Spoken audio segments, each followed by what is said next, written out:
விளக்கம் கொடுத்திருக்கிறார்கள். இந்த கேள்விக்கு அரசு இந்த தாமதமாக அப்படின்னு நீங்கள் சொன்னீங்க, 3 மாதம் ரொம்ப ஒன்று சொல்லட்டுமா?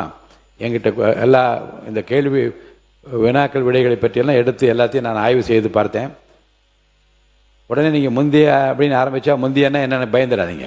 நம்ம 2021 கொடுத்த கேள்விக்கு 2025 வரைக்கும் கூட பதில் வராத நிகழ்வுலாம் நிறைய எடுத்து வச்சிருக்கேன். இருங்க, இப்போது இருப்பவர்களெல்லாம் புதிய உறுப்பினர்கள். அதில் சில கேள்விகளுக்கு தாமதமாகத்தான் பதில் வந்து கொண்டிருக்கிறது. இப்போது வரிசைப்படுத்தி வகைப்படுத்தி பார்த்து ஏறத்தாழ ஒரு 50 கேள்விகளுக்கு பதில் வந்துவிட்டது. ஆனால் ஒரே துறையிடமிருந்து நிறைய பதில் ஒரே துறையை சார்ந்தே கேள்வி பதில் இருக்கக்கூடாது என்பதற்காக ஒரு 5 கேள்விகளாவது 2 நாட்களுக்குள்ளாக அதை வைக்கலாம் என்று நான் அலுவலகத்திற்கு குறிப்பு அனுப்பியிருக்கிறேன். விரைவிலே மாண்புமிகு உறுப்பினர் ஆஸ்டின் சொன்னது ஏற்கப்பட்டு இந்த மீதி இருக்கிற 8 நாட்களிலும் மிக அதிகமான இந்த வினாக்கள் விடைகள் நேரம் இல்லாத காரணத்தை இந்த மென்ஷன் பண்ணுங்கன்னு சொன்னேன். அதாவது இன்னைக்கு உறுப்பினர்கள் அந்தந்த தொழிலிருந்து வந்திருக்கின்றவர்கள் உங்களுடைய பிரசன்ஸ் மஸ்ட் பி ஃபெல்ட். நீங்கள் இங்கே இருப்பதை மற்றவர்களுக்கு தெரிவிப்பது அவர்களுக்காக நீங்கள் குரல் கொடுக்கின்ற என்பது தெரிய வேண்டும் என்பதற்காகத்தான் இந்த மென்ஷன் பண்ணுங்க என்று பதிவு செய்ய சொல்லியிருக்கிறேன். இன்றைக்கு மட்டும் 30 பேர்களுக்கு அந்த வாய்ப்பு அளிக்கப்பட்டிருக்குது. கேள்வி நேரத்தை காட்டலாம். அதே மாதிரி கொள்கை விளக்க குறிப்பு பற்றி சொல்லியிருக்கின்றீர்கள். இரவு இல்லை, பகல் முழுவதும் 6:45 வரைக்கும் நேற்று நடந்தது. பகல் முழுவதும் இங்கே உட்கார்ந்து விட்டு இரவும் தூங்காமல் விழித்திருந்து தான் இதை பார்க்க வேண்டுமா என்று கேட்கின்றீர்கள். மாலைக்குள்ளாகவே ஒரு நாள் மாலைக்குள்ளாகவே அதை அனுப்புவதற்குரிய ஏற்பாடு நடக்க வேண்டும் என்கின்ற அந்த குறிப்பை நான் வெளியிட விரும்புகின்றேன்.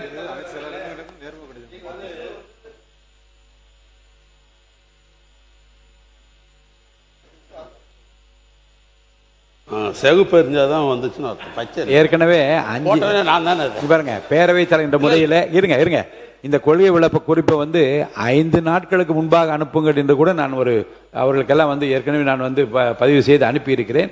ஒரு நாளைக்கு முன்பதாக அனுப்புங்கள் என்று மீண்டும் நான் வலியுறுத்த விரும்புகிறேன். சொல்லுங்க. பேரவைத் தலைவர்களே, எப்பொழுதும் நீங்கள் நடுநாயகமாக தான் இருப்பது உண்டு. இது வரைக்கும் அப்படி தான் நாங்கள் நினைத்து கொண்டிருக்கிறோம். எங்களுக்கு பாதுகாப்பே எப்பொழுது பேரவைத் தலைவர்கள் தான். இப்போ பேசுகிற போது ஒரு சொற்றொடர் முந்தை என்று சொன்னே பயந்து விடாதீர்கள் என்று சொன்னது. அது ஏன்னு கேட்டீங்கன்னா, நாங்கள் மிசாவே பார்த்தவர்கள், இதுக்கெல்லாம் நாங்கள்லாம் எப்பயுமே பயப்பட மாட்டோம். நீங்கள் அப்படி இருந்துடக்கூடாதுன்றதுக்காக அந்த வார்த்தையை நீங்கள் அதை தவிர்த்தணும்னு கேட்குறது.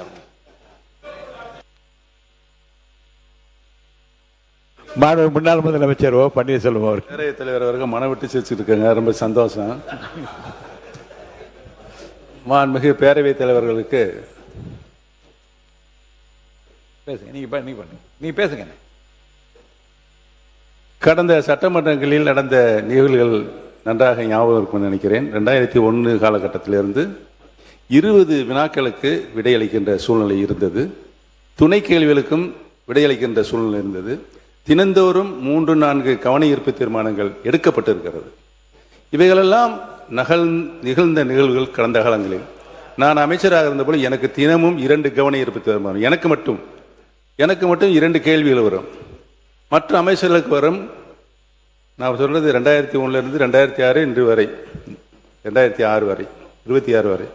ஆகவே கொஞ்சம் இதில் கவனத்தை எடுத்துக்கொண்டு கேள்விகளுக்கு பதில் சொல்லுகின்ற பொழுது பரவலாக எல்லா உறுப்பினர்களும் கேட்கொண்டு வரும். துணை கேள்விகள் கேட்கின்ற சூழ்நிலை ஏற்படும், அதாவது சப்ஜெக்டில். ஆகவே மாண்புமிகு பேரவைத் தலைவர்கள் அனைவருடைய கேள்விகளுக்கும் விடையளிப்பதிலிருந்து இந்த சட்டமன்றத்தை இருக்கிற அந்தந்த தொகுதி மக்கள் எதிர்பார்க்கிறார்கள் என்பதை கவனத்தில் எடுத்துக்கொள்ள வேண்டும் கேட்டுக்கொள்கிறேன். சட்டப்பேரவை அலுவலகத்தின் மூலமாக அனைத்து கேள்விகளும் சம்பந்தப்பட்ட துறைகளுக்கு பதிலுக்காக அனுப்பியிருக்கிறோம். பதில் வந்தவுடன் கேள்விகள் நாம் எடுத்துக்கொள்ளலாம். ஏற்கனவே 25 நாட்கள் கூட கேள்வி நேரம் இல்லாமல் இந்த அவை நடந்திருக்கிறது.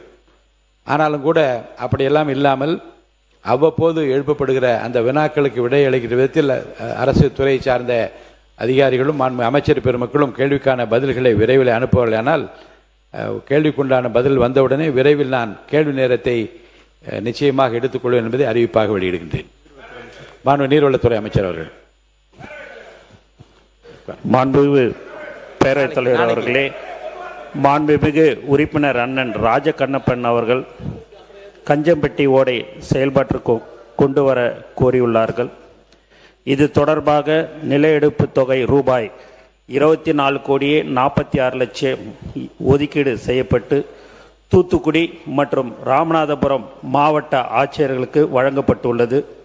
இதன் மூலம் 20 கிலோமீட்டர் நீளத்திற்கு கஞ்சம்பட்டி கால்வாய் அமைக்கப்படும். வருவாய்த்துறை மூலம் நில எடுப்பு பணிகள் மேற்கொள்ளப்பட்டு வருகின்றன. 50% நில எடுப்பு பணிகள் நிறைவுற்ற பின்னர் கட்டுமான பணிகள் மேற்கொள்ளப்படும் என்பதை தெரிவித்துக் கொள்கிறேன். இதன் மூலம் 4240 ஏக்கர் நிலங்கள் பாசன வசதி பெறும் என்பது இதன் வாயிலாக தெரிவித்துக் கொள்கிறேன். மாண்புமிகு தொழில்துறை அமைச்சர் அவர்கள்.